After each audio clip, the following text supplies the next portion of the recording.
Change and transformation. And we have about 90 minutes to transform, so that's a bit of a misnomer. But we'll make a beginning, and how we're going to approach it is we'll inquire together. I haven't prepared any presentation and stuff. In fact, I do no program with any presentation whatsoever. So we're going to have a dialogue. We're going to approach this in a matter of inquiry, where we will understand what the word or what the meaning of change and transformation is, not just intellectually, but in practice. What do we mean by change? What do we mean by transformation? Why is it that we are unable to transform? Right? If you study societies, for example, and if you look at the last 2000 years, and if you study the actuality of the last 2000 years, you will realize that psychologically there is no transformation that has taken place. Right? 2000 years ago, we had fears, we had anxieties, we had stress, we had wars, we had violence. 2017, we have more fears, more stress, more anxieties, more wars than ever, and we have more violence. So if at all we have transformed, it's for the worse, right? We haven't been able to transform psychologically to be able to undo all this and to get to togetherness, to happiness, to living together, or to having a great life, or whatever it is that we have these concepts about. Yes, there's been a tremendous technological transformation, right? In that area, there's been a lot of progress made, and we have undone and done a lot of new things. But in reality, as we see it, as people who study transformation see it, at a psychological level, there's been very little, or there's been no transformation whatsoever. So we're going to understand what this transformation is, and we're going to inquire. And how we're going to inquire is I'm going to ask very basic questions, and we all participate in it. It's not that I'm telling you something out there, I'm inquiring with you, and we understand the truth behind what transformation is. And if you're able to grasp that truth, you will realize that that in itself is transformation. Right? So hopefully, together we'll get to a moment where there is an opportunity for transformation, and of course you'll go back tomorrow and undo all of that. But we'll at least understand what that moment is, right? So that's my objective. I don't know whether we'll get there in the time that we have, but let's participate. And an inquiry doesn't mean that you understand it intellectually, so go through it as these questions are coming. Go through it. I'm not going to ask you to share what you're going through, but go through it in terms of your life, the way we have lived, the way you've observed society, the way you observe your peers, the way you observe your families, children, parents, tradition, religion, God, anything. Just go through it and let's see what's the truth in all of this. Right? So what is transformation? What do we mean by transformation? Change. Change, okay. Same word. So what do we mean by change? Improving the way, Adopting that improving the happiness level. Improving the happiness level. I'll tell you one example. Say. It's always meant to be positive. When we talk about transformation, the insight that we have is it's for positive, it's for better. May or may not be. Even death is a transformation, and it may not be a positive. Or it may be, we don't know. Change in the residue. This is some intellectual thing. Living it. So change with no residue means the old end. The world is gone. Okay, so change which changes for good. Okay, what else? Accepting it and living towards it. Accepting it and moving towards it. Okay, what else? So who are we transforming? What is transformation? I saw the title of my discussion here, and it says self-leadership, talking about change and transformation, right? What is the self-leadership? To me, it's a misnomer in a certain way, because who is leading whom? We talk about self-leadership, right? So who is leading who? Probably we leading ourselves. Yeah, so who's the leader and who's the led? So there's like this nice, wonderful, fantasized division in us that there is one higher self who has the capability of leading this poor little thing and transform it into something completely different. So it's a bit of a misnomer, right? That I have the ability in me, there are some 2-3 people living, and one of them can be led by the other, and then there's going to be some magical transformation. So me, it's a bit of a misnomer. So there is no transformation, or there is no self-leadership. So what do we mean by transformation? Essentially, that there is something that exists, and it no longer has to exist for something new to come into being. Right? It might be a thought, it might be fears, it might be the person itself, it might be a nation, it might be the society, it might be the world as a whole, but there is something that exists, which is a fact, which is a reality, and the ending of that reality, followed by a creation of new reality, is probably what we mean by transformation. Yeah, everyone with me on that? So what this basically means, that in order to create a new, or in order to transform into something else that we are not currently, right, then you must be aware of the old. Is that right? There is a existing sales tax law. To transform it into GST, we must be aware of the old. Only then can we see the dangers of the old and transform it into the new. So we must be aware of the old, right? So in general, if you look at awareness and in context of the self, what is awareness? What are we aware of?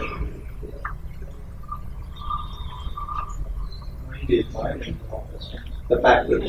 Okay, so what kind of factors? Just some examples. What are we usually aware of? Habits. The way I behave, the way I work, my habits, okay, what else? Anything around people around society. About yourself, talk about yourself. What are you aware of? Like About Your strengths, weaknesses. Like my strengths, my weaknesses, okay, what else? My interest. My interests, what I like to do, what I don't like to do, okay, what else? My beliefs, values, fears. My beliefs, my values, Your my reaction to a certain stimulus. my reaction to a certain stimuli, example. When you are put in a very different kind of a situation from you, feeling very differently. Okay, so some situation that is unpleasant or extremely present, it draws a certain behavior out of me, okay? So my beliefs, my values, my fears, my reactions, what else? What else are we aware of? how I look, what I do, how I feel. How I look, my looks, my appearance, my feelings, what I like, my dislikes, right? Now there are various parts of my job, my successes, my failures, my family, my tradition, my history, my religion, my identity. All of these are things that we are normally aware of, whether consciously it's coming to the mind right now or not, but in the background somewhere it exists. So all this is awareness, and all this is awareness coming from the past, right? Now, when we are talking about awareness, are we aware of these parts as a whole, or are we aware of the parts itself? So when I'm asking a question, what are you aware of? Think through this, huh? Don't rush to answer.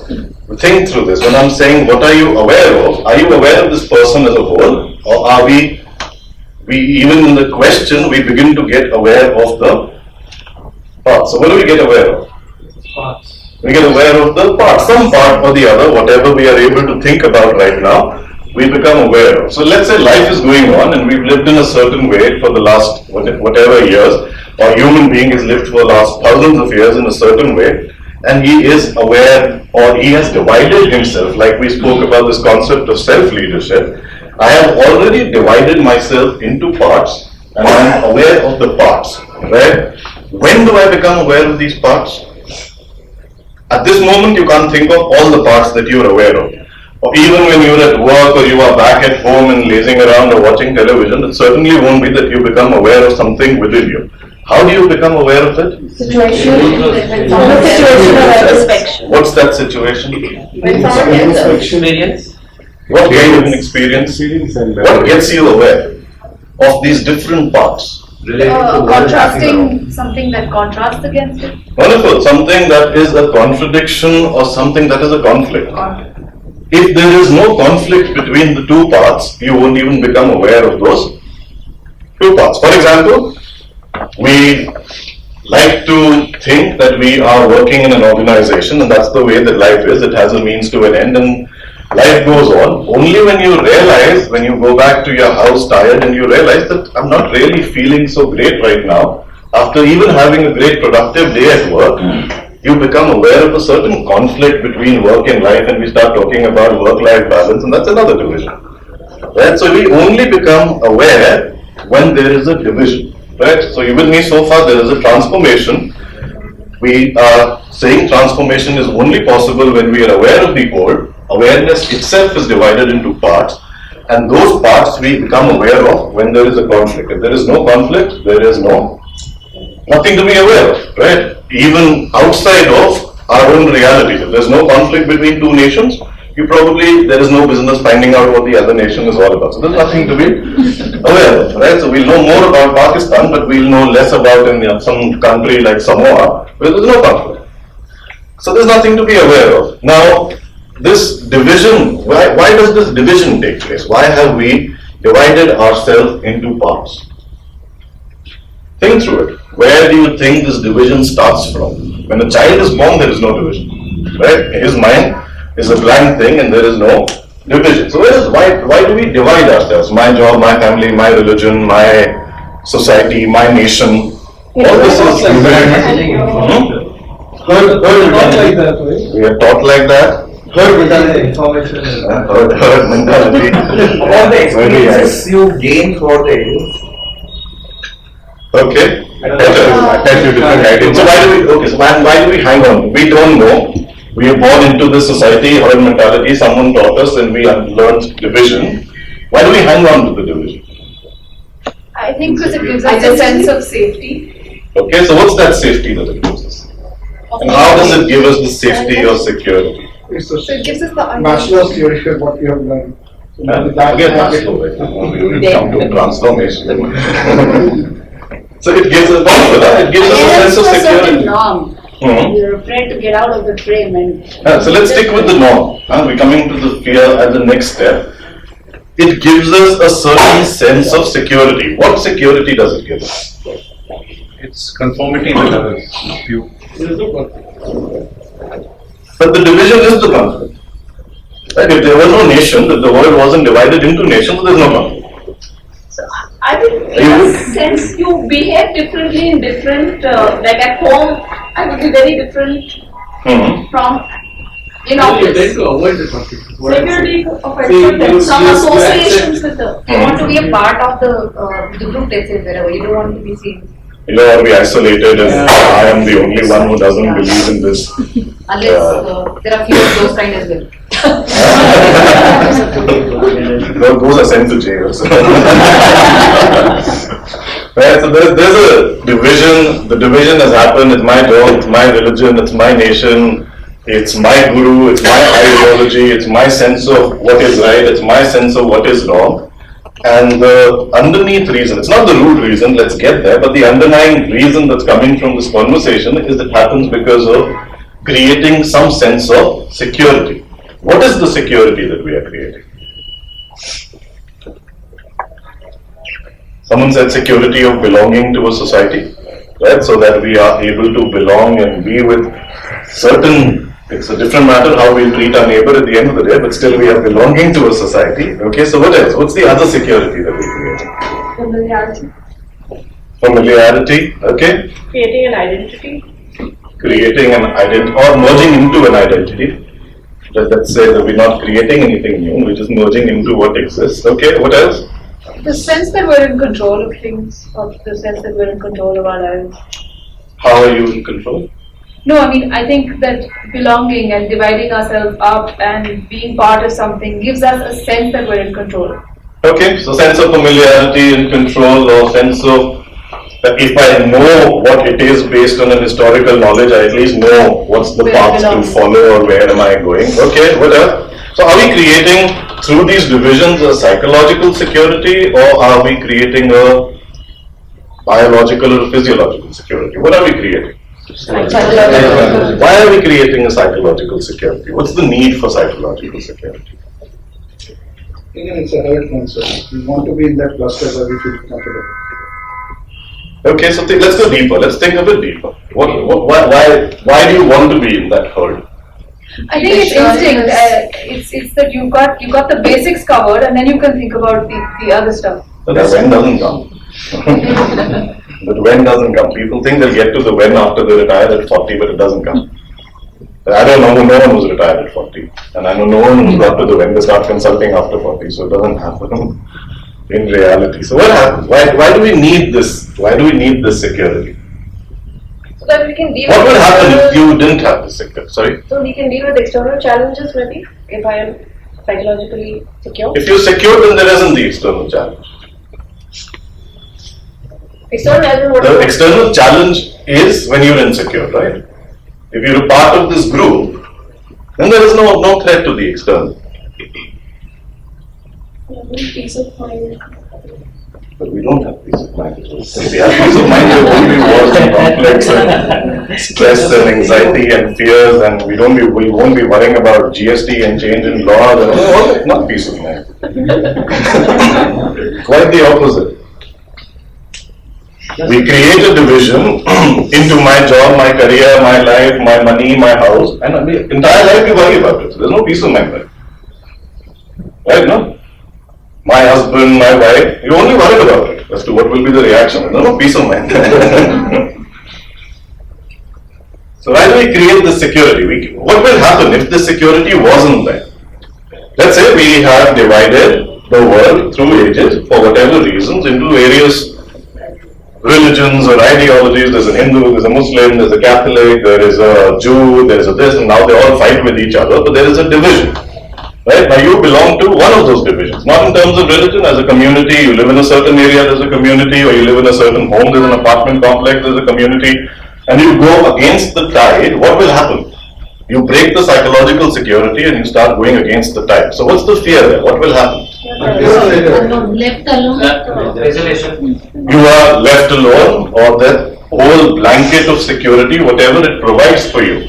What does this psychological security provide for you? Some sort of comfort, some sort of support, some sort of money, some sort of livelihood. You're able to live, you're able to take care of your family, your children, your parents, whatever, health insurance, whatever it is, it provides you a sense of comfort zone. And the fear is that if I break through this psychological security barrier, what will actually get impacted is my physical safety, is my physical security, is my very sense of belongingness. Why do we need? What's the source of this psychological security? Pregnant or you're not pregnant? Right? I can't say little bit. And That's why the test happens. either you were or you weren't. Yeah, so is psychological security real? Or is any security real? If you're unable to think of psychologically, is psychological security real? Psychological security is my community, my belonging, my job. Is it secure? In reality, we think it is. Actually, it is not, right? We think it is. We think that we'll have a job, we'll have a family, we have a community, we have a nation, we have a whatever it is that we are secured about, and it gives us psychological comfort. But in reality, it isn't secure. There is no security in reality, right? It can change anytime. It needs one thing to change, one company to collapse, one nation to have a war, one person to press the nuclear button, and that all is over, right? So in reality, there isn't a psychological security or even a physical security, so to say, or it isn't even a concept of nature, right? You go sometime into this wildlife or anywhere into the nature, there is no security for anyone. There's no shelter, there is no food. I mean, there is food, but it's not guaranteed that you will get it tomorrow morning. So even as a natural concept, security isn't guaranteed, yet we are seeking security. Right? So what's the source of this?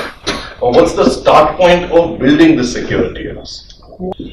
We are born and we are taught about tradition, you are taught about what life is, you are taught what you should do in life to be known as successful, we are taught about religion.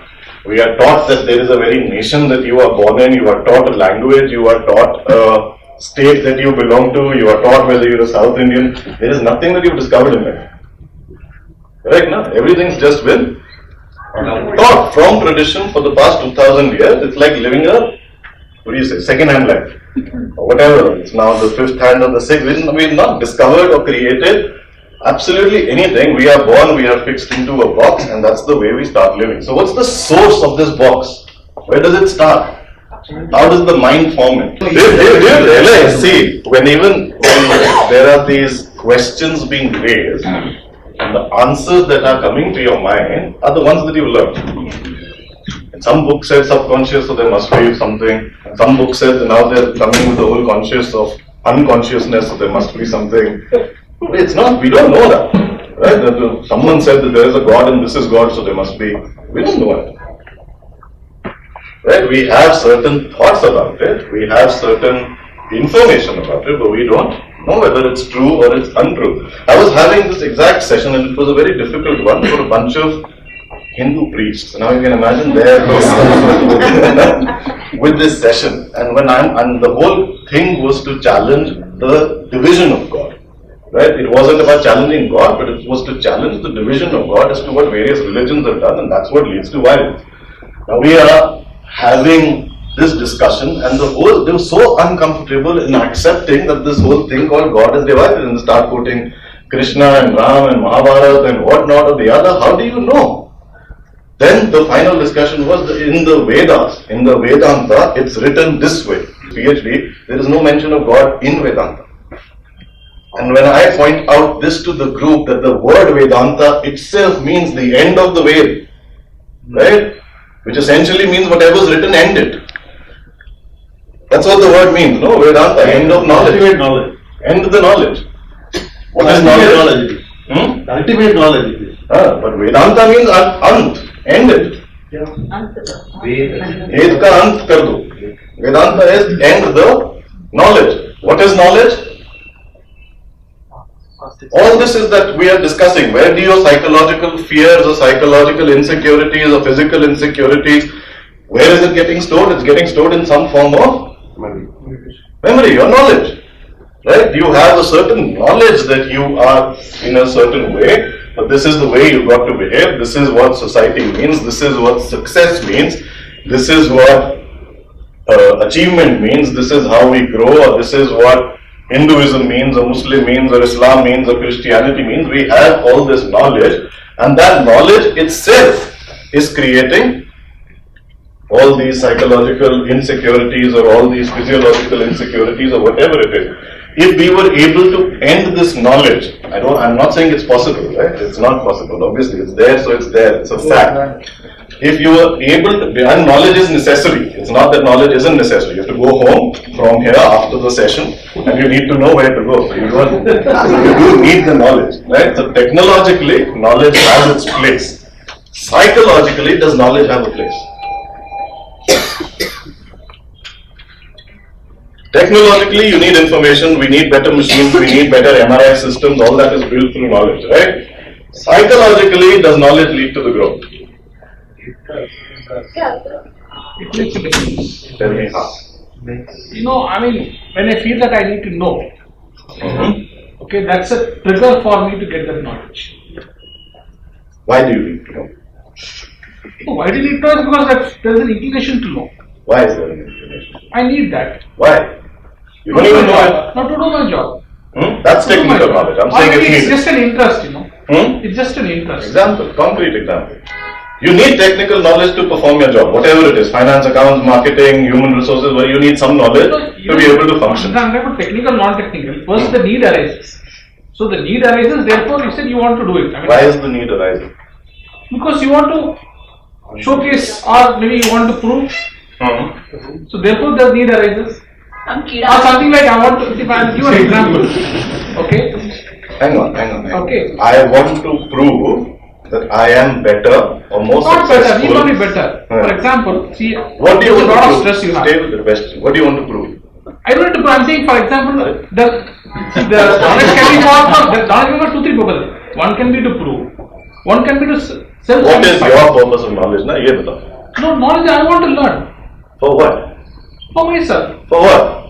I need it, no? Why? You don't I don't need to showcase, know. for example. I don't need to showcase. I feel good, no? What do you feel good about? No, if I know that information, I feel good about it. Or self-satisfaction, no? If that was true, okay, I'm inviting you to study the actuality of the statement.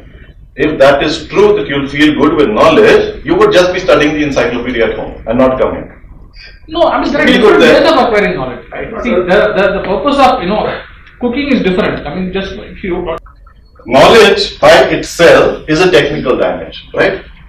There is something that someone has discovered, a person has discovered about anything. It could be about God, about Vedas, about building an aircraft, about building a television, about making a pencil, about this table, about coffee. Someone else has discovered. We don't have to reinvent that wheel, so we learn it, right? It's a concrete thing, correct? It can be learned, it can be emulated, it can be duplicated, or in some cases you learn about something new, let's say even that were to be true. Knowledge is a concrete thing. right? It has a specific purpose. Why we are learning has to be a specific purpose. You want to solve a problem, you want to live in a certain way, you want to feel confident, you want to know as much as the other person do, you want to learn about different religions. It has a purpose. It's never without purpose. You may not realize the purpose, but it definitely has a purpose. How does this spill over into the psychology? Where does it, I mean, my job, my reality, my security, my safety, my wife, my house, my this, all these are psychological comforts. Where is knowledge, how does knowledge have a place here? Assurance, You feel insecure, no? If you don't know the information, you're in a group, you feel insecure, right? So feel insecure. What's the problem? No, that is going to hurt you, right, internally. No. If you are feeling insecure right now, which I think you are, but if you are feeling insecure, you are insecure on subject. For example, if you are feeling insecure right now sitting here, no one's going to hurt you. Untrue. And I'm asking you to observe, where is your psychological knowledge? And we are coming up with answers and creative answers at that based on our physical knowledge, and right now in this group you can see it transferring into the psychological. If I don't know, I'll be insecure. Who told you? It's your creation, no? In your mind, you've already created a division that there is a secured person and an insecure person. The secured person has knowledge, the insecure person will remain insecure if I don't feed him more books and more gyan and more lectures. If I don't know about GST and it's all your creation, right? Can you see that? I'm not saying that it doesn't, it happens like this, with you, with me, with everyone around. If it didn't happen, there won't be any wars and conflict in this world. So it happens, it's reality. The reality is that there is a psychological and a physical division that we have created. And I'm trying to say, try to see that this knowledge in your psychological evolution has no place. In fact, the psychological evolution is actually stopped by knowledge. You learned about fear. You learned about pleasure. We learned about things that make us happy. That if I succeed and I become a CEO, the world will think that you're a happy. I have yet to meet a happy CEO. I've consulted with over 200 companies, 17 years. I've yet to meet a happy CEO, including some of your companies. Certainly worked with Titan, and I've yet to see a happy CEO. Right? So we have learned about fears, we have learned about insecurities, we have learned about what is security, we have learned about how to feel confident, we have learned about what is inconfidence, we've learned about how to belong, how not to belong.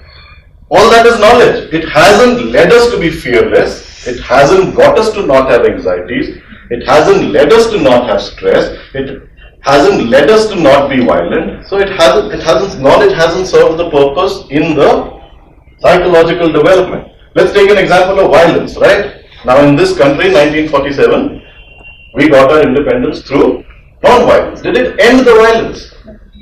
No, theoretically we learned about non-violence, right? And we got our independence based on non-violence. Immediately after the independence, what did we create? Violence. We didn't kill any Britisher, we only killed Indians. That was violence. Doing the opposite, now knowledge tells us if you are being violent, do the opposite. But doing the opposite hasn't got rid of the violence, it's all stored inside.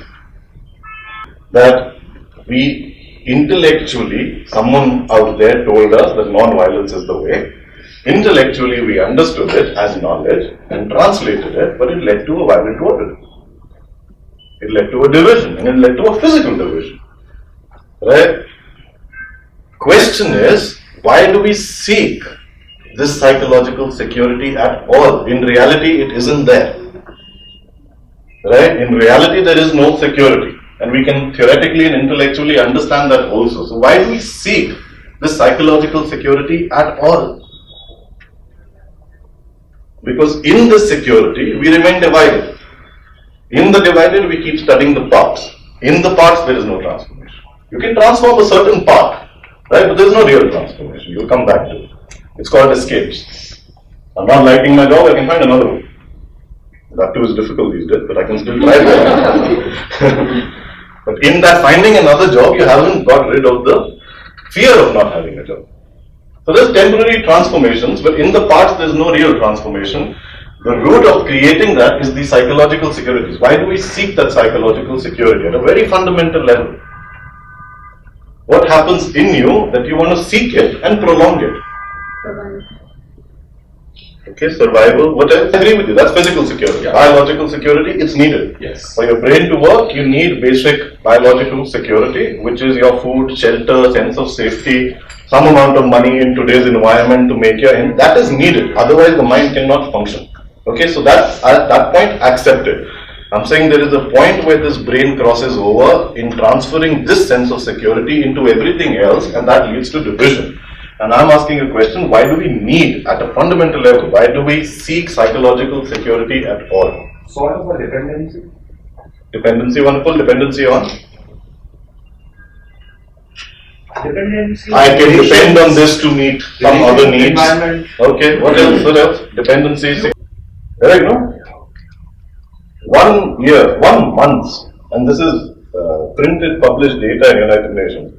The world's 1 month nuclear weapon budget is enough to solve the problem of hunger. 1 month nuclear development budget of the world is enough to solve the problem of hunger throughout the world. What is it needed? We have these fancy G8 summits and all. 8 leaders need to sit together and just dedicate 1 month to solving the problem. But they won't do it. Why? They're also divided. 1 month budget. Can you see the starkness of that truth? That in just 1 month we can make the world a secure place. People can be sure of food, shelter, water. So we won't do that. It won't even be discussed. So why do we seek psychological security? Think through it. I want you to arrive at an answer. What is most important to me when I'm seeking psychological security? Let's put the question in another way. Assurance, acceptance. Who's that? Everyone around us. I want to feel good. I want to feel secure. I want to feel important. I want to feel comfortable. I want a sense of physical security also. Right? So who is wanting the security the most? Me, right? We are creating this sense of security because in my world, who is most important to me? Me, right? Who has created this me? Me, right? Some thought in me, myself, has created a division. This is me, this is you, this is I mean, it's real, but I'm saying there is some division created that you are separate from the rest of the planet, and there's a division, and in that division, I am the most important person to myself, and I want to secure myself psychologically, physically, intellectually, knowledge-wise, in every way. Now, in this self-interest, or in this guided by my own self-preservation or self-interest, right? How do I create my life? My job is important to me, my family is important to me, my community, my religion, my nation, my country, my guru, my God. Everything is in this, my thing is all important to me. So how does my life go on? How do we operate life from here on? And it forms very early in life, without your realization also. Self-centered. Self-centered. So what do we do? As a result, how do we spend our life? We conform. We conform. So we conform to the tradition, let's say, in its totality. Okay, so what do we create? How do we live our life? What is our life getting filled with? Other people's It's fear, anxiety, expectations. Right, at a daily level, how do you spend your life? What do you do with your time? How do you spend your life? Compare with others. You kind of unquestioning, you go from one thing to the other. You go from one thing to the other. Now we have concepts about everything, which is a part of knowledge created by this me. We have these concepts, and we go from one thing to the other, and we've created a whole lot of life around it. There is a job to go to, at home there is an activity to do, there's an activity to do in the kitchen. We've even learned that there's an activity to do in terms of meditation, or there's an activity to do in terms of prayer. Right? And we learned it, and all this is learned activity. Right? Think through it in your life. All this is learned activity, but guided by this separation, psychological insecurities or physiological insecurities in totality, this concept of me has created a whole lot of occupation, hasn't it? So that you don't have to question it ever. All of us, all of the 7 billion people of this planet, right, with very few exceptions, but let's say none whatsoever, have built a lot of occupation around a similar set of tradition. Right? Different values in terms of being a Hindu or a Muslim, but a similar tradition. All of us have built a one set of an occupation. Right? We built a kind of a mechanical kind of an existence. You know what it is, you will be working till a certain age, 58 or 65, whatever it is, and then there is always time to be spiritual or whatever. And when we get tired of this life, what do we seek? Peace. No, koi guru aega, batayega, gaadi wala baba, that as to what is spiritual, as if he knows. He's also been brought up by some knowledge tradition, he's finding something, someone told him what is truth, he believed, now he's busy educating. So that is also a fragmentation or a division. So we seek these small escapes, right? Escape is I will keep a Tuesday fast or a Thursday fast because God is there or what. Even that is an escape. It's brought about by a creation of thinking or knowledge, right? So I'm not challenging your religion, I'm just challenging your concept of it. We build this mechanical existence, right? Now, what do we fear the most? Why are we, when even we are questioning and when you will be thinking about it, your mind will be going to and fro, right? You are seeing it, but very quickly want to move back into the, just tell us something related to the past and get out of here. Right? So what are we scared about? What do we fear, really? Yeah, the breaking of this mechanical existence, because in this mechanical existence, built from the time that we were 2 or 3 or 4 years old up to now, we've created a certain order around it, that this is the way life is. We've created certain truth around it, that I have to go to work, I have to make a bank balance, the house has to be this kind. We've created an image of what life should be, or what life for our children should be, or where they should be educated. So we have these many images, and in that image, we have found a certain order, right? Is that really in order? Is what I'm questioning. May not be, but that's what we feel is that. May not be, but that's what. Yeah, what you feel is inconsequential. Reality. In reality, is that really in order? What is this order creating in the world? This is your internal order, right? What is this order creating in the world? Complete disorder. Right now, I have my concept of an internal order. Pakistan has their concept of an internal order. US has their concept, and Trump has his own of an internal order. Syria has his own concept of an internal order. Iran has their. What is it creating in the world? Complete disorder. You don't have to study the world, you study your own life. How many relationships are orderly? Your relationship with the environment is a disorder. Your relationship with your neighbor is a disorder. Your relationship with your kids is a disorder. I wish we had a long time, I could prove it to you. Your relationship with our own spouses is a disorder. We're constant scheming, thinking about how to speak, how not to speak, where to go, what will she let them. But if you say this is an order, but how do you say that is a disorder? If you see the sequence from the time we started this session, where is this order built out of? Past knowledge, past tradition, past truth that someone else discovered. It's not your discovery. Right? So we assume that there was order 1,000 years ago, and whatever they said is orderly, so let's do it. But it's not created. Otherwise, order means there's peace, there's harmony, there's love, there is no violence, there is a sense of belongingness, you're living as a happy life. That's order. It's a fact, isn't it? I don't know. Define that. There are always some outliers. I'm not saying that it's possible for you even to achieve the order. We're just trying to understand what is order. So let's say, what is order? Tell me. What is order? When you watch nature, for Yeah. example, there are times, the moment you forget about everything else, right? Wonderful. Real happiness. So that's Wonderful. So let's take this example forward. All of us would have been some time in life come across this amazing sight where you are one with nature, right? It could be in front of a mountain, it could be in front of a beautiful lake or a river flowing, where you're disconnected and you're there in the nature, right? In that nature, that moment might not last too long. In that moment, there is a moment where you've lost track of what your thought was, you've lost track of where time is, you've lost even track of where you're going. In that moment, you are what? You are one with that nature. That's order. We've all experienced it. That's what I'm saying. You know what is order. Then comes a thought in the mind, right? You are in that nature. You're perfectly in order. Then what's the thought that comes? I wish I didn't have to go back to work. And that's the beginning of disorder. Because it's taken you out of a moment that was perfectly fine into a world that is absolutely disordered. And you forgot that moment, you forgot that mountain, you forgot that, you sat in your car and you came back to this one. Don't believe me, but just see it for yourself. Right? We are leading a certain life, believing that it is order. And it creates a sense of order in mind because it's predictable, it brings comfort, it brings security, it puts food on the table. So we do think that there is order in it. Right? But internally, it's not really producing a sense of fulfillment, happiness, stress-free life, creating a community where there's love and passion and harmony. It's not doing all that. So it's a false sense of order. Or let's say semi-order, whatever word that you want to use in your mind, whatever resonates with you. Right?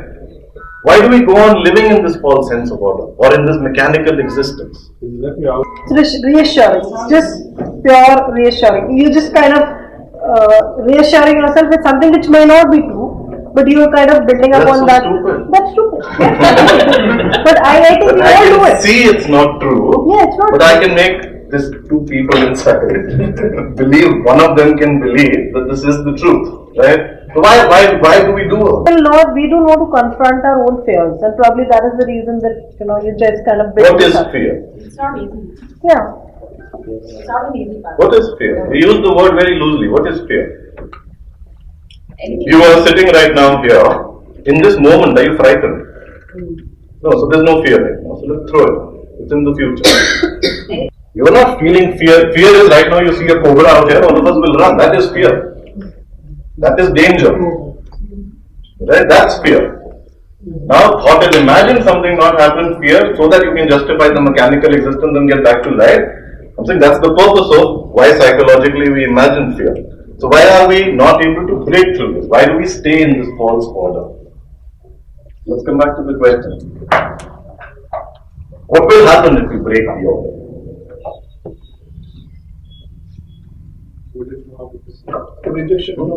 I won't know how to proceed because everything that I have created with this order and believed to be true, what happens to that?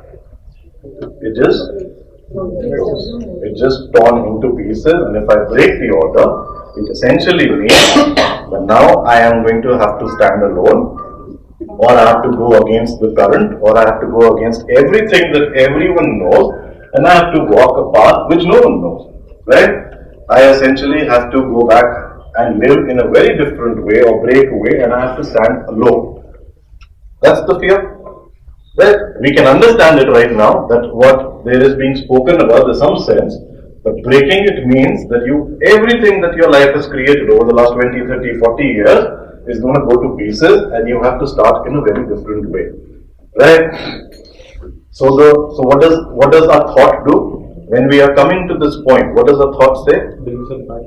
Brings it back. It goes into the past, brings out something, or it goes into the future to see some fear, and it will bring it right back. So thought, and what is this thought? Where is this thought coming from? What's the reference point? Someone said reference point. What's the reference point of this thought? Past experience. Something in the world of the past. Some past knowledge, some past book, or some past experience, or the way that our teachers taught us or brought up, or whatever it is, whatever I know from the past controls this thought and gets me away or back into this disorder. And with all this past, we meet a certain present. Right? We are in this moment right now discussing transformation. We are discussing transformation, and we are bringing all of our past into this conversation, and past meets the present. Right? How does past meet the present? If you meet the present moment with all the past, right? Have you met the present? I know Shamla, the first time I would have met her would have been, let's say, 2004, right? Now, you meet someone for the first time, or we have met each other for the first time. What is the mind constantly doing when you're having an interaction with another person? Assessing, processing, how is he speaking, not speaking, what is he saying, and we are forming a certain opinion or an image about the person. So I meet Shamla in 2004, and let's say I don't meet her again till today. I have formed a certain image about Shamla. Shamla has formed a certain image about me. Comes 2017, someone asks me, do you know Shamla? My normal response is, yes, I know. This is the way Shamla. Do I really know her? I know her from an image that I had of her in 2004, and I believe in myself as if I know her, as if she's some dead thing who died in 2004 and there's nothing left to know. Do you see it? How does the past meet the present? In reality, the images meet each other and we've never really met the present. Are you able to see this? You meet a certain person, you fall in love with as your wife or a husband or whatever, you formed a certain image. And those two images continue to have a relationship. That's what we call a relationship in reality. Correct? But you really don't know the other person because what is alive is moving. What is moving it can't be known.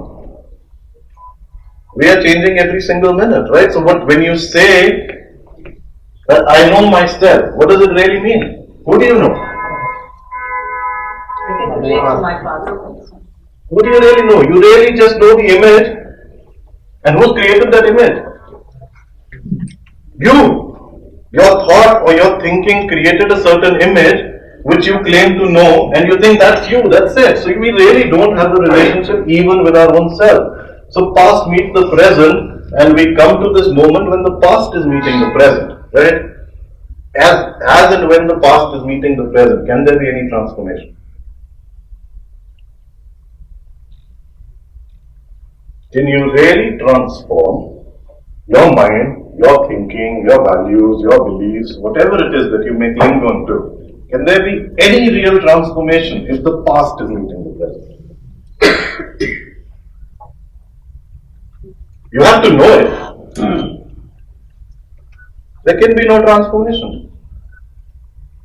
Because you're not even seeing the present. Right? If the past is meeting the present, what we are failing to do is to even see for what it is. And if we can't see what it is, then there can't be no transformation. So now I'm going to come back to the central question where we started. Why can't we change all this? I have a question. If we don't see the past, then how will we transform it? No, see it. I'm saying to see it. You need to see it. Yeah. Right? But if you come with that past into the present moment, then you can't change it. So I'm coming to your question. Just park it for 2 minutes. Why can't we change? And past is dead. In reality, it is no significance, right? Anything that is yesterday is gone. That moment's not coming back. Past is dead. That's the actuality, that's the fact. That's the dead. So when we bring the dead into the alive, can there be transformation? Theoretically, obviously, as the question implies, there can't be transformation, right? So what is so difficult? And it is a difficult thing. I'm not saying it's easy. Maybe uncertainty. Uncertainty is there anyway. We have created a belief that our lives are certain, but you don't know. Your company might shut down tomorrow morning. You don't know what your CEO is doing back there. We don't know. It's happened. And Arthur and Anderson shut down overnight. Enron shut down overnight. We don't know. India and Pakistan got divided. What security? People have to leave. So we created certainty. It's just a projection. It's not real. So we have a very good point. That uncertainty itself is your past into the future. Can you see that? You go out, you might be dead right now. So we don't know. There is no certainty. Right? The only certainty is the present moment. Right? That you are living right now. And I'm not talking about from any spiritual truth or something. Right? It's just real. Just real. There is no past. Past is dead. We are projecting it, thinking that the past can be repeated and that's certainty. But that's a lie. So what does transformation really mean? Forget past and see future. Future. How do you see the future? How do you see the future? Maybe to forget past and see the present. How do you see the future? You will see the future from what you know.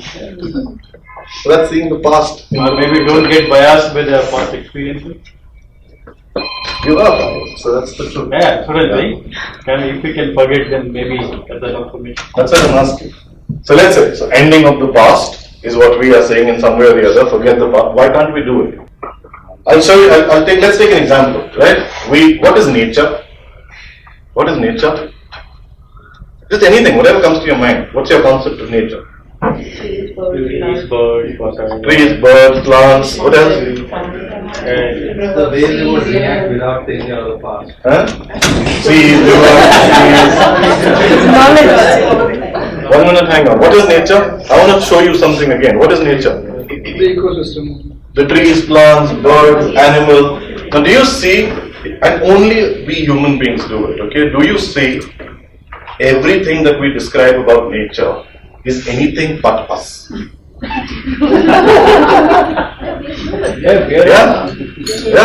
How are we not a part of nature? Then every animal and every plant and every other living thing is nature when you go into the jungle, but this living thing is not nature. We are in the worst jungle.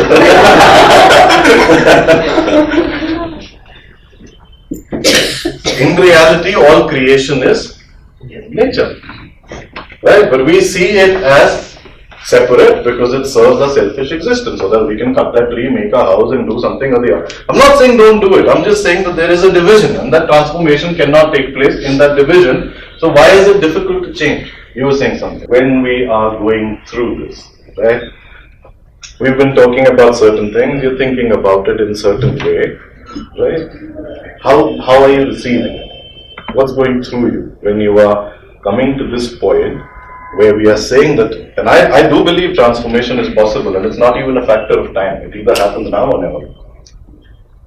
Right? So that's the essence. It's not that caterpillar will take a year to transform into what when it becomes. Right? So you're coming to this point that the way that we have been brought up, educated, taught our whole knowledge system, all that it's going to create in this world is more and more disorder. Right? In terms of conflict, in terms of contradiction, the division itself was a result of a conflict, so it's going to create more conflict, and it does, in small ways in our own lives, in big ways in nations and wars and stuff. So the way that we have been living produces a lot, it has its happy moments, but it produces an equal amount of stress, anxiety, fears. We go on living a certain mechanical life, over and over again, doing the same job for the next 30 years, and we call that evolution, right?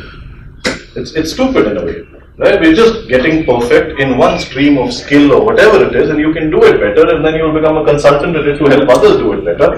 But that's what we call life.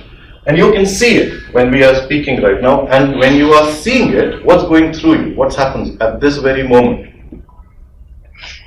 How's your mind receiving it?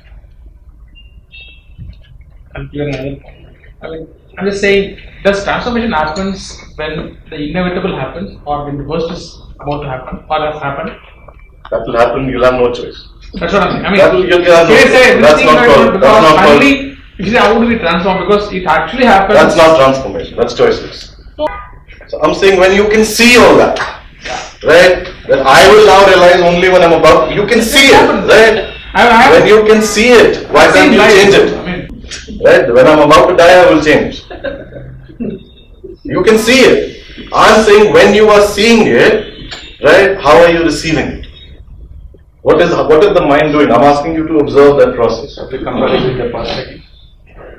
Don't ask me, I want to know what is it. Challenging yourself to ask questions. Asking questions, what sorts of questions?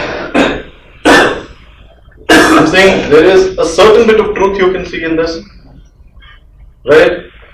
If you go on analyzing it, there's a bit of truth that you can see in this, that how we have created divisions, I've created many Chetans out of one Chetan, and I can see it, that it's there in operation, and I am this higher self as if I'm controlling everything. Right? I can see it. How falseness of it, you can see it. When you are seeing it, there is a moment that presents itself for change. So what happens in that moment? See the futility. Okay, so one thing is that you can see the futility of the way of this mechanical existence, right? And that seeing that futility can lead to transformation, or something else also happens that leads you away from this state. So what's that process? You can see that there is a fact. Okay, so let's talk about concrete terms. You can see that there is a fact. The entire world, the way it's living, we've led to technological advancements and created a better world in that respect. But you can see that how it's led to, in the psychological world, it's led to division, it's led to conflict, it's led to wars. And we'll continue to live this way, and you can almost see that it's going to get worse and worse. Right? The number of wars fought every year increases, and it's been increasing for the last 20 years. So it's going to get worse and worse, and we're going to bring this to a point where all of us will be on a deathbed. No, I think for example, there are many ways, when they hang on. So failure, they realize it. So we can see it, right? In your mind, in your perception, you can see it, and you know that this is probably not the way to be. Right, not the way to live. This is probably not what life is all about. It's certainly not just about Titan, 3M, Amazon, or whatever it is, wherever you are. It's certainly not just about that. You can see it, and then a thought comes in which takes you back into either the past or this fear of standing alone and going against the tide, right? Or you have these responsibilities of your parents and children. If I was alone, I could. Some thought comes in, and where does that thought take you? Back to the whole grind. Either it takes you into the past or it takes you into the future. So our thinking either takes us into the past or it projects that past onto the future and takes us there. And in this thinking we lose that moment that presents itself for the change. So what is transformation? Now if you were to just analyze it as a fact, what is transformation? Ending of this past and staying with this fact, right, is transformation. You don't need to do anything. We think in terms of doing. For example, if we see violence, we should do something non-violent. That's not transformation. That's just an action coming from knowledge. The ending of the past, and I'm not saying it's an easy thing to do, the discarding of the past, the ending of all tradition, culture, values, beliefs that you have been taught. It's not your experience that it's the truth. Right? You've been taught that there is a religion or there is a God or there is something. If you were born without anyone else teaching you this thing, your discoveries might have been very different. So ending of this past, and when you come to the moment, to stay with the fact. The fact is now, right? The fact is that we are having a discussion now. All your thoughts or whatever is coming in your mind is not the fact, it's the dead past. But it comes in and takes you away from the fact. Can there be a living or can there be a manner of life where you can stay with the fact and not project it from here, from there, from this and from that, and I have 5 people inside me? That's not fact.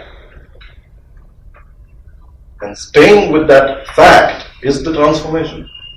The ending of the old, the ending of the past, not creating of the new, because you will create from your knowledge, which will not be transformation. Just the ending of the past, or the ending of that knowledge, or the ending of the past, and now developing an ability to stay with the fact. When you are in that front of that mountain, right, and you can just see the mountain, what do you feel there? That's the fact, right? And there is this tremendous sense of energy. When you're with the fact and you are not in the past, there is an energy which itself will create the new. You don't have to worry what it will create. If you will not be in the past, it will create something new.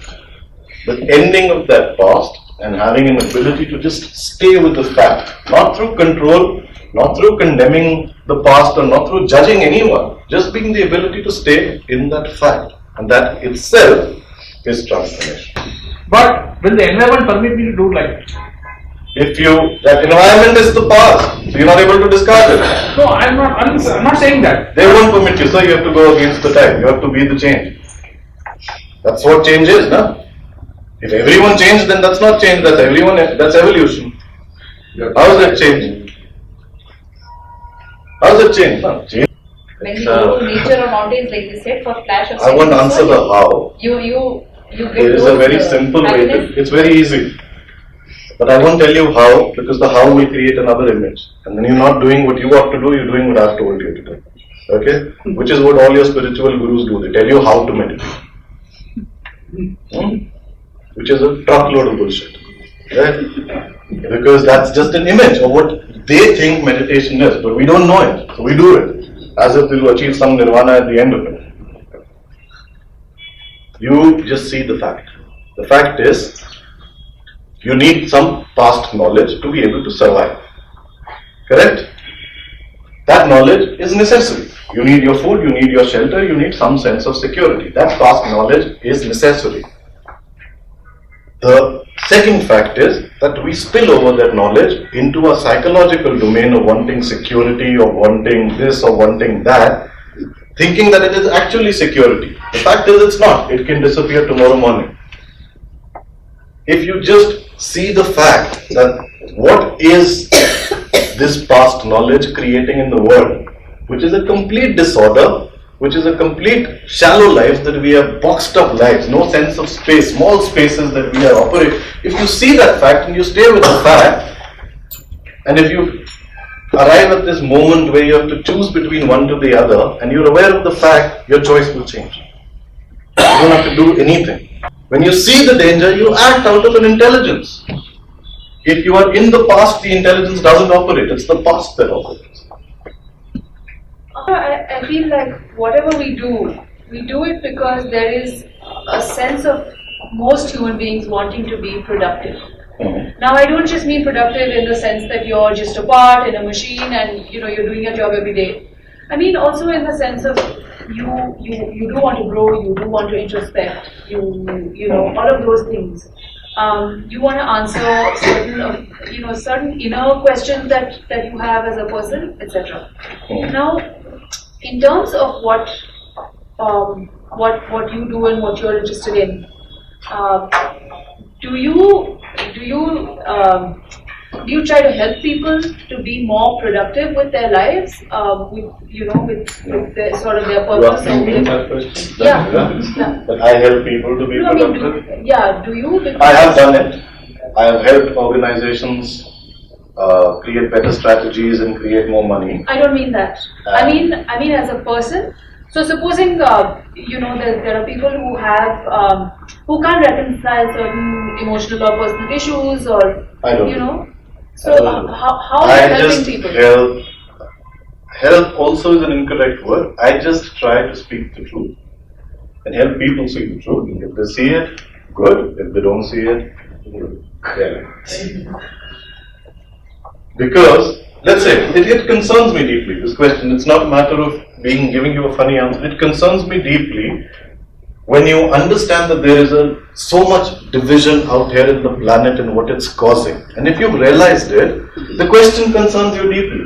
That I can see that people don't realize it and I realize it. So what's my responsibility? Right? And it concerns me deeply. But what can I do? If I think that I can do something about it, then I've got into the whole mechanism of this whole world of creating an organization, of creating some foundation, of creating some yoga sanstha or whatever. You get into the whole system of division. So what can you do? So all I think I can do and what I do is speak about it. Whenever I get an opportunity, if I don't get an opportunity, I'm very happy to do nothing. I don't go to work every day. I don't work 8 hours a day. I do nothing. And I'm very happy there. And the way I got out of it was to just realize the truth, see the truth, and if you can stay with the truth, you don't have to worry about what you want to create. It happens automatically with the energy that you've freed up of all this past knowledge and tradition and rest that we have it here. If you stop it, you stay with the truth. What is thinking? Thinking is a movement. You realize that? Thought is not a stationary thing. It's a movement. It's a movement of making images. You realize that? Right? Thought is memory. Right? Memory is in images. You have an image about me. I see that car on the road. There is an image made. Can the mind stop making images? That's the question you have to ask. I think it can. If you meet me, can I stop? Can you not have an image about me after the session ends and just stay with the fact that you met me? Over. If you stop making images, you delete people. Don't ask me how. It happens. The thread breaks. We have a series of images to justify an image that we created as a child. You break the thread, the rest will happen. The question to ask yourself is, can you stop making images? And you will get back to the answer if you stay with the fact there is no need for an image. What this gentleman was sharing earlier, if you can observe the fact, you don't need to store it. You can observe it anytime. So I know these questions are disturbing. The reason it is disturbing because you've never asked yourself. It's not something new, or it's not something alarming that I'm sharing. We never stop to ask ourselves as to what is transformation, what is change, why can't I change? We talk about transformation in organizations in a very different context, which is, I'm growing at 10%, can I grow at 100% and that's transformation? That's bullshit. That's just trickery. And it's easy to do. And I've done it. So it's easy to do. Transformation is ending of the past. What we are creating in organizations, and it is needed. I'm not saying those technical coffee day doesn't need to be bigger and Amazon doesn't need to be bigger and doesn't need to make life simpler or whatever. It's needed. It has its own place. But it spills over to our psychological being, and there is no transformation that has happened in the last 2000 years. In the select few, it's happened. As a general thing, it hasn't. You see, no, what it's created. When I'm saying that we are divided in the inner, we create that division in the outer, and you don't even need to look too far. India divided into Pakistan, Pakistan divided into Pakistan and Bangladesh. I mean, you can see it. Now we want Kashmir. I mean, you can see it. It's a matter of time. We will be completely divided. That's the danger. I have an image about myself and I meet the other person with that image. Right? You have an image about yourself? That life should be like this, or whatever the ritual, whatever it is. We all have an image and we aspire to become that image. With that image, I meet another person. Right? Can I ever develop an actual relationship with this other person with this image? No, because I'm trying to fit him in my image. I meet Bala. I met Bala 10 years back and I meet him again. If I carry the image that I have about Bala from that time and I carry my image of what, then I'm constantly analyzing what he can give me, what he can't give me, what he can get from Chetan. There's no relationship. And what is society? Why relationship with another person creates the society? Correct? Series of relationships is the society. Now when images are having all the time a relationship with each other, you see the society being created. It's there, it's evident, that's the fact. We meet our neighbor, right? The images meet each other, oh, hello, hi, this, that, be prim and proper, end of, that's the image, that's the society. Neurotic. Right? Superficial. No depth, that's the society, no? And we complain about these things. And then we think some politician is going to come and solve these problems, right? They're even more divided than you are.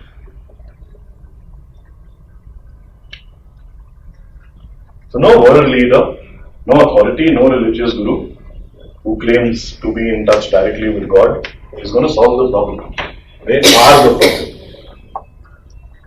Your thought is the problem.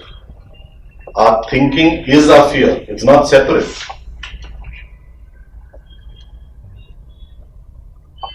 And living is not a mechanized existence. Nature, no? We have separated ourselves from nature, so we can't live like nature. I am saying you observe the nature, that's the fact.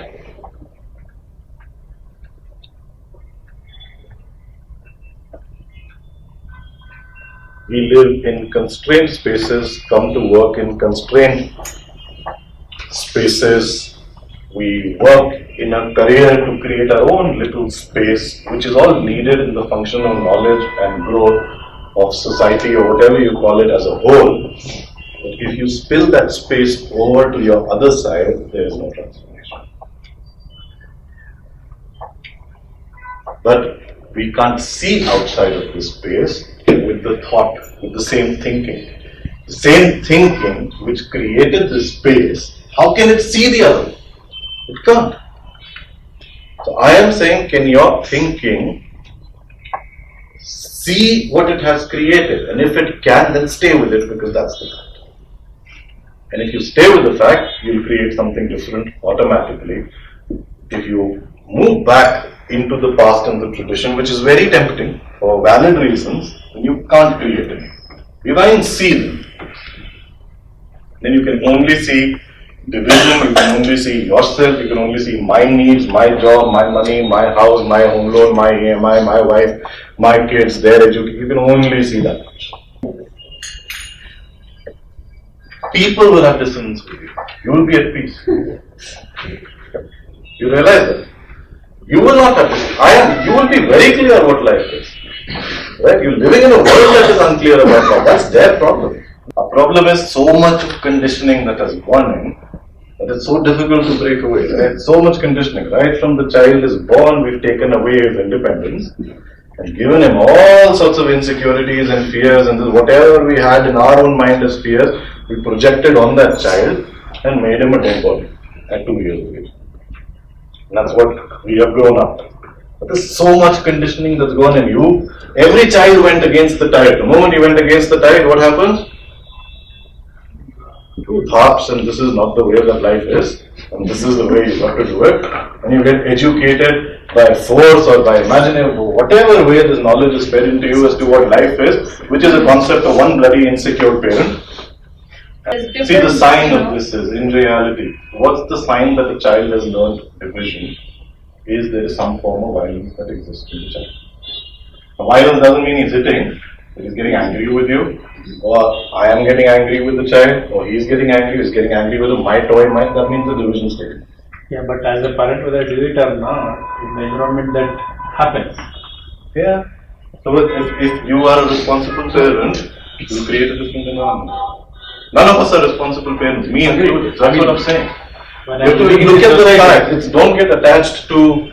I know it's a difficult question. I've done it with my own children, so I know it's a difficult question to answer. Right? I have 2 daughters. I didn't have this realization when I had the daughter. Right? So all of us, we might not have these, but we create these divisions unknowingly, no? Because you are divided, the child sees it. I'm quite done with what I had to say. So question. So in summary, are you saying that being ignorant of the past psychological knowledge is the way to bliss, and that's what money is?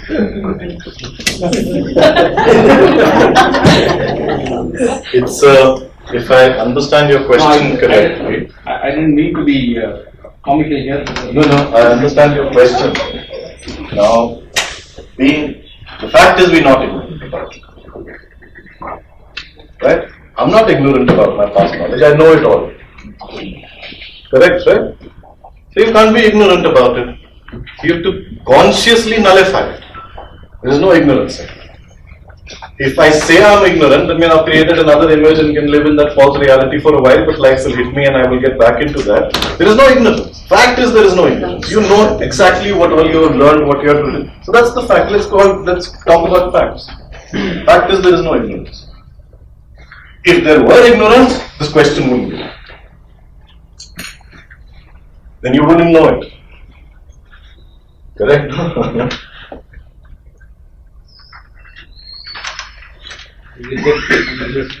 If there were no borders in the world, you wouldn't know what a nation means. So if there was no ignorance, you wouldn't know what ignorance means. You try to understand what I'm saying. So ignorance is not fact. Let's talk about facts. Fact is you have that burden of knowledge. Now, can I begin to see the fact for a fact and move on from there? There's a sense of security, whatever, life, job, money, car, it's needed, right? And I've been conditioned to believe that life is from this point, I have to go to the next point, to the next point, to the next point. Now someone is saying that all that is based on your past knowledge and is not going to lead to any happiness. The reason this question is coming because you can see some truth in that too, as you can see some truth in this. Right? Where does it get harmonized, and if it doesn't get harmonized, is there a better way? You need to answer. I can't answer for you. You will start living like this, maybe. Sure. So that's what I'm saying. The new will be created when you stop the old. The old won't be stopped when the new is created. When you stop the old, you'll create a new organization. So don't worry how that new organization is going to come into being.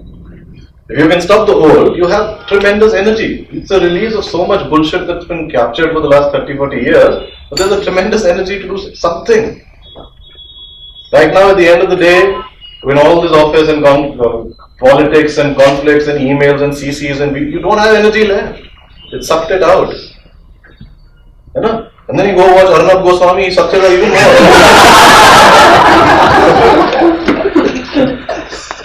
Whatever was left also, he took it both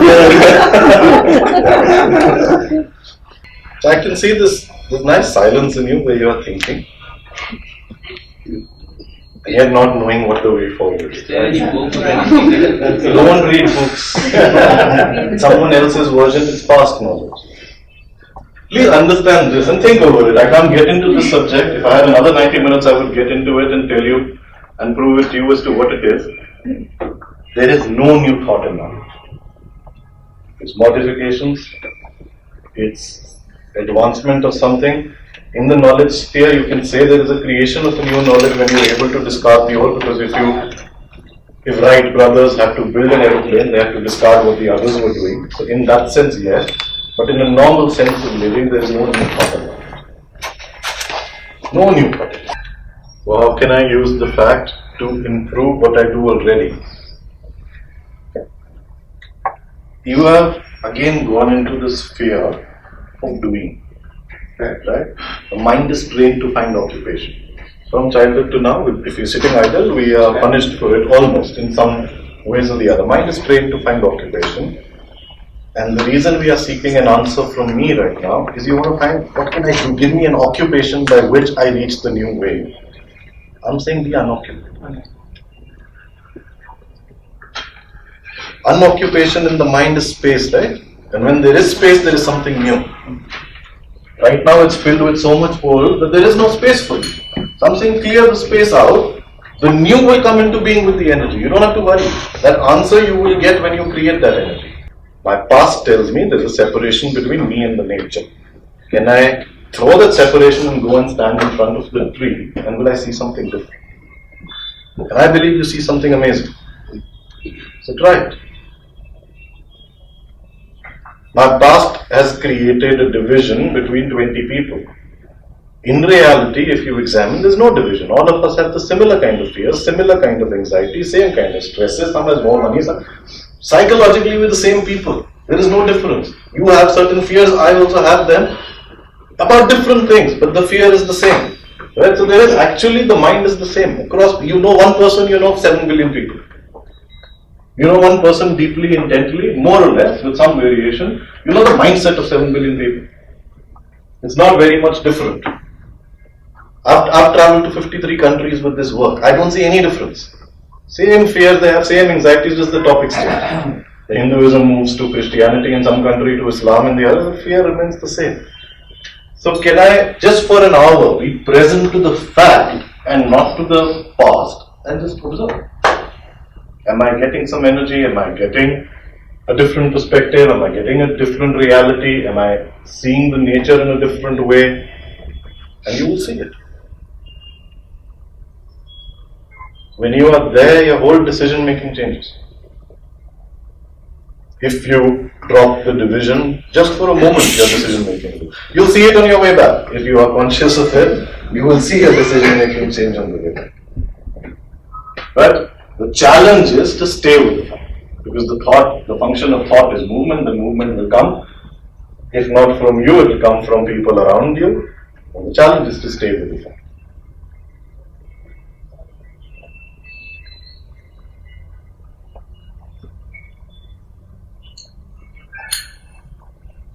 I know this is not what you wanted to hear about transformation, but nonetheless,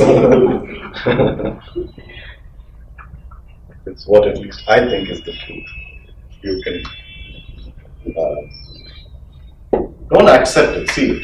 And if you see it, acceptance is automatic. It's like danger, right? You see a snake right now here, you will move out of it.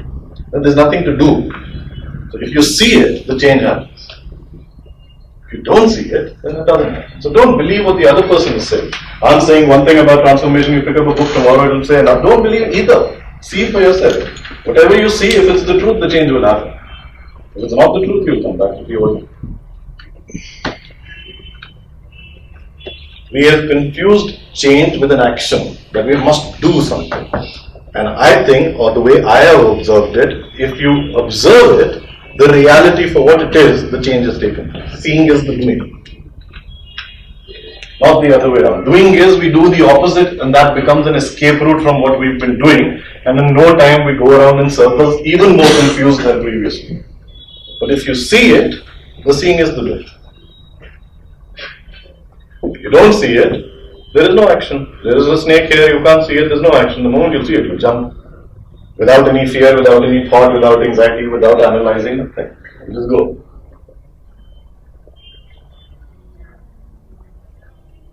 Right, great. Thank you very much. Thank you.